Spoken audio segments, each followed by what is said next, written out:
ये कहानी एक रानी की नहीं, एक मां की है, एक युद्ध की है और एक ऐसी आग की है जो समय से पहले जल उठी थी।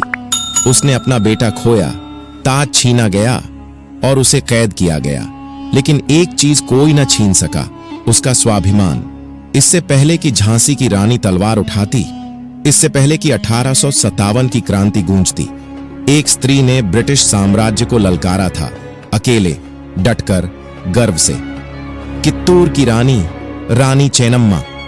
कित्तूर रियासत 18वीं सदी का अंत। पहाड़ियों से घिरी इस छोटी सी रियासत में एक असाधारण बच्ची ने जन्म लिया, चेन्नम्मा। वह कोई आम राजकुमारी नहीं थी। बचपन से ही उसकी आंखों में चमक थी, जैसे समय खुद उससे डरता हो। तलवार चलाना, घुड़सवारी करना, राजनीति सुनना, ये सब उसकी रुचियां थीं। कित्तूर की गलियों में जब वह अपने घोड़े शक्तिपाल पर सवार होकर दौड़ती तो लोग सिर झुका लेते, कहते, ये बच्ची नहीं, भवानी का अवतार है। चेन्नम्मा की मां एक धार्मिक महिला थीं, लेकिन पिता एक जमींदार जो युद्ध कला में दक्ष थे।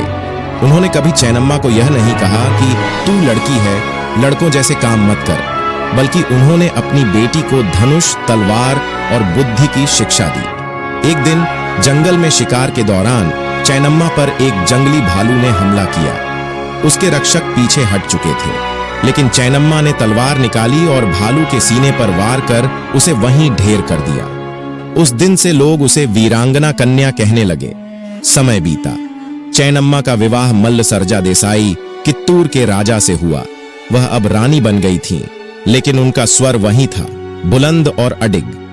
राजमहल में लोग उन्हें पसंद नहीं करते थे। दरबारियों को लगता, ये स्त्री राजनीति क्या समझेगी, लेकिन चेन्नम्मा ने बहुत जल्दी साबित कर दिया कि वह सिर्फ तलवार नहीं, ताज भी संभाल सकती है। मल्ल सरजा देसाई अस्वस्थ रहने लगे। रानी चेन्नम्मा उनके साथ शासन में भाग लेने लगी। प्रजा में उनका नाम गूंजने लगा। धूप हो या संकट, रानी हमेशा आगे रहती है। लेकिन नियति को कुछ और मंजूर था। राजा की मृत्यु हो गई। चेन्नम्मा विधवा हो गई। उस समय वह केवल 33 वर्ष की थीं। उनका बेटा शिवलिंगप्पा ही अब राजगद्दी का वारिस था, पर किस्मत ने एक और वार किया। बेटा भी छोटी उम्र में चल बसा। रानी चेन्नम्मा की आंखों से आंसू नहीं निकले, सिर्फ होठों से एक वाक्य निकला, अब मैं मां नहीं, कित्तूर की तलवार हूं। ईस्ट इंडिया कंपनी ने मौके का फायदा उठाया। ब्रिटिश अधिकारी थैकरे और चैपलिन, जो दक्षिण भारत में विस्तार करना चाहते थे, उन्होंने डॉक्ट्रिन ऑफ लैप्स का सहारा लिया। यदि किसी रियासत में कोई जैविक उत्तराधिकारी नहीं है, तो वह ईस्ट इंडिया कंपनी के अधीन आ जाएगी। रानी ने इस अन्याय को स्वीकार नहीं किया। उन्होंने एक बालक को गोद लिया, शिवलिंगप्पा नामक एक अनाथ बालक। पर अंग्रेजों ने उसे उत्तराधिकारी मानने से इनकार कर दिया। थैकरे ने एक पत्र भेजा, कित्तूर अब अंग्रेजी शासन के अधीन आएगा, आप चाहें तो पेंशन पर जीवन व्यतीत कर सकती हैं। रानी ने जवाब भेजा, पेंशन पर जीवन नहीं जीती महारानियां, वे स्वाभिमान पर मरती हैं। यह शांति से युद्ध में बदल गया। कित्तूर किला अब तैयार था। रानी ने अपने भरोसेमंद सेनापति संगोली, रायन्ना और मंत्री वलप्पा के साथ एक योजना बनाई। किले की दीवारों को मजबूत किया गया, बारूद के भंडार भरे गए, रक्षकों को प्रशिक्षण दिया गया। कहा जाता है, उस रात रानी चेन्नम्मा ने खुद अपनी तलवार को सिंदूर से सजाया और कहा, यदि आज मैं गिरूं तो यह खून मेरे आत्मसम्मान का होगा। ब्रिटिश सेना 3000 सैनिकों के साथ कित्तूर पहुंची। उनका नेतृत्व थैकरे कर रहा था। किले के बाहर तोपें लगाई गईं, चेतावनी दी गई, समर्पण करो, नहीं तो किला ध्वस्त कर दिया जाएगा। रानी की ओर से कोई जवाब नहीं आया। बस किले की प्राचीरों पर मशालें जल उठीं। युद्ध आरंभ हुआ। तोपें गरजने लगीं, तलवारें खिंच गईं। रानी स्वयं शस्त्र धारण कर युद्ध भूमि में उतर पड़ी।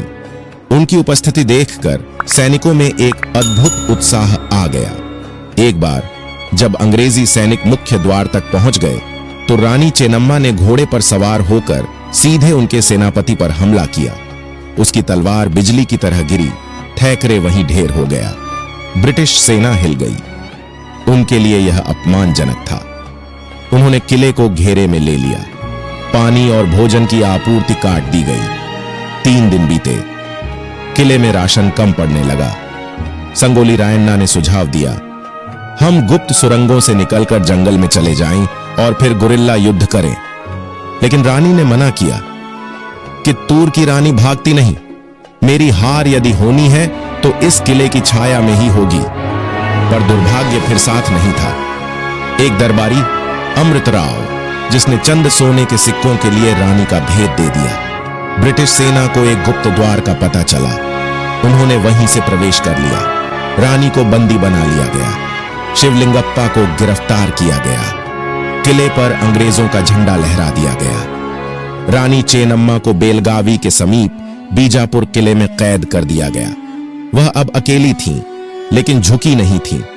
हर दिन वह तुलसी के पौधे को पानी देती और रामायण पढ़ती, लेकिन उनकी आंखों में आंसू नहीं थे, सिर्फ अपार शांति और तेज था। एक अंग्रेज सैनिक ने एक बार पूछा, तुमने ये युद्ध क्यों किया जबकि तुम्हें पता था कि हार होगी? रानी मुस्कुराई, मैं हार कर भी जीती हूं क्योंकि मैंने तुमसे डरना नहीं सीखा। बीजापुर का वह किला जहां रानी चेन्नम्मा को कैद किया गया था, आज भी वीरता की गाथा दोहराता है। कितना अजीब था, जिसने अंग्रेजों को अपने पैरों पर गिराया उसे लोहे की सलाखों में कैद कर दिया गया। लेकिन रानी की हार केवल शारीरिक थी, उसकी आत्मा अभी भी कित्तूर में जिंदा थी। जब रानी चेन्नम्मा को कैद किया गया तो उसके सबसे विश्वास पात्र सेनापति संगोली रायन्ना को भी बंदी बनाने की कोशिश हुई, लेकिन वह बच निकला और गायब हो गया। ब्रिटिश अधिकारी सोच रहे थे वह भाग गया है, डर गया, पर वे नहीं जानते थे कि रायन्ना अब एक छाया बन चुका था। वह जंगलों में रहकर गुरिल्ला युद्ध की रणनीति बना रहा था। उसका एक ही संकल्प था, जब तक चेन्नम्मा का अपमान नहीं धुलता मैं सांस नहीं लूंगा। गुप्त संगठन की शुरुआत रायन्ना ने धीरे धीरे गांव-गांव जाकर अपनी सेना तैयार की। उसने किसानों को समझाया, रानी तुम्हारी मां थी, अंग्रेजों ने उसकी बेइज्जती की है, क्या तुम खून उबालना भूल गए? धीरे धीरे जंगलों में एक गुप्त क्रांति पनपने लगी। रायन्ना ने एक काले झंडे के नीचे युद्ध की तैयारी की। उस झंडे पर सिर्फ एक वाक्य लिखा था, न झुकेंगे न भूलेंगे। शिवलिंगप्पा का रहस्य, रानी का गोद लिया बेटा शिवलिंगप्पा अंग्रेजों की कैद में था। लेकिन इतिहास में बहुत कम लोग जानते हैं कि एक रात रायन्ना और उसके साथियों ने बीजापुर जेल पर हमला किया। वहां से शिवलिंगप्पा को मुक्त कर गोपनीय स्थान पर छिपा दिया गया। लोगों में यह मान लिया गया कि बालक मर चुका है, लेकिन वास्तव में वह ब्राह्मणगांव में एक विद्वान के पास छिपाकर पाला गया ताकि एक दिन वह लौटे और अपनी मां की विरासत संभाले। ब्रिटिशों पर छापामार युद्ध संगोली रायन्ना अब अंग्रेजों पर जगह जगह छापेमारी करता, ट्रेन की पटरियां उखाड़ देता, उनके गोदामों को लूटता, सैनिकों को मारता। ब्रिटिशों ने उसे पकड़ने के लिए इनाम घोषित किया, लेकिन वह हर बार उनकी आंखों में धूल झोंक कर निकल जाता। लोग कहते थे, जहां भी हवाओं में बारूद की महक हो वहां रायन्ना जरूर होगा।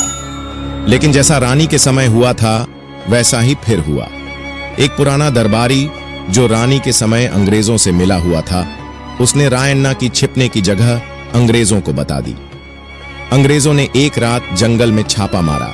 रायन्ना और उसके साथी पकड़े गए।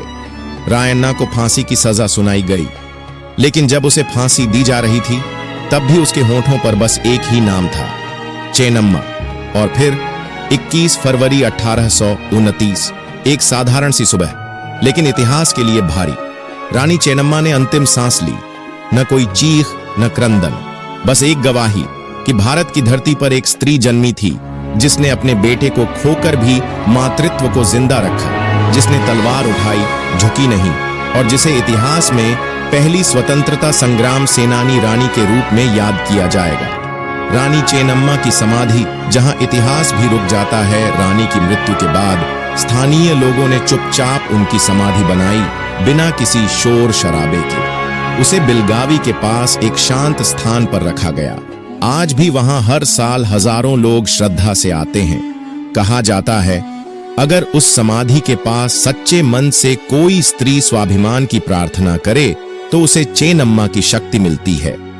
अंतिम रहस्य, अंग्रेजों की निजी डायरी। सालों बाद एक अंग्रेज अधिकारी की निजी डायरी मिली जिसमें उसने लिखा था, हमने कित्तूर जीत लिया पर रानी चेन्नम्मा को नहीं हरा सके। उसने हमारी नींदें छीन लीं, हमारे गर्व को तोड़ा और हमारी सत्ता की नींव हिला दी। मैंने उसे कैदी बनाया, लेकिन हर रात उसकी आंखें मुझे जगाती रहीं, जैसे वह पूछ रही हो, क्या जीत सिर्फ बंदूक से होती है? चेन्नम्मा की विरासत। रानी चेन्नम्मा की कथा भारत के पहले स्वतंत्रता संग्राम से पहले की है। उन्होंने 1924 में वह युद्ध लड़ा था जो 1557 से भी पहले जल चुका था। उनकी कहानी आज भी याद दिलाती है कि स्वतंत्रता सिर्फ युद्ध नहीं होती, स्वाभिमान होती है, असहमति होती है और नारी की वह चिंगारी होती है जिसे कोई शक्ति बुझा नहीं सकती। वह सिर्फ एक रानी नहीं थी, वह विचार थी, वह चेतना थी और वह आग थी जो आज भी हर नारी के आत्मसम्मान में जलती है। जय रानी चेन्नम्मा, जय भारत।